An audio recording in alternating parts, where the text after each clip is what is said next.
sports become more nationally broadcasted, the influence of sports gambling has taken a toll on the younger generation. Certain apps, such as Kalshi, have really made an impact, and the NCAA has put rules and regulations in order to prohibit this from happening, to prevent their players from betting on their own games.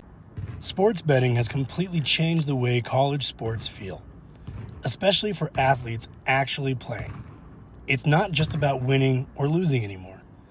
It's about whether someone hit a spread, covered a line, or made somebody money.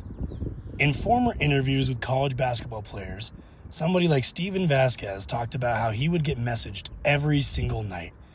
DMs from strangers talking about bets placed on them, or yelling out their betting lines during games. At that point, it stopped being about basketball and starts becoming about something else. And that same pressure shows up in sports like golf, where every single shot matters. One swing can decide not just a scorecard, but somebody else's money. That kind of environment builds tension, even if athletes try to ignore it. It becomes even more serious when we look at women's sports.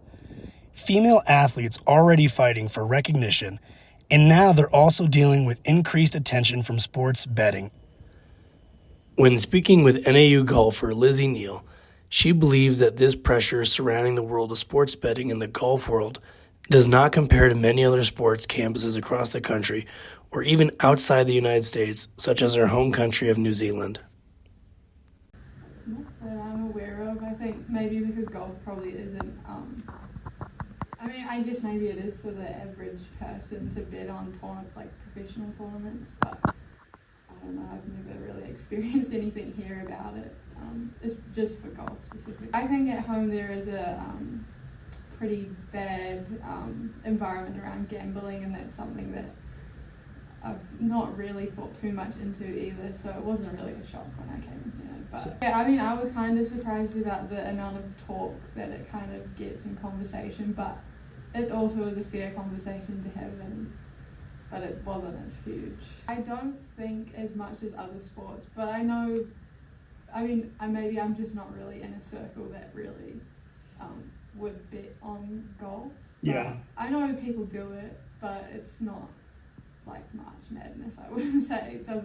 It wouldn't level up with that. Yeah. A big reason as to why the sports gambling scene isn't as present at NAU can be attributed to the campus's efforts to put any sort of betting action to a complete halt, as they prevent their players from taking part in any sort of activities with sports-related gambling across all of college sports. Not allowed to involve themselves in gambling whatsoever. So nothing at the professional level? Full stop. Okay. I think that's probably why that's not really a thing that we know about, because we don't touch it at all. At the end of the day, sports betting isn't just changing how fans watch, it's changing how athletes experience the game. And at the college level, that shift can be more dangerous than people realize. Justin Thomas, Keegan May, Jackson Rogers, JLS 250 in Flagstaff.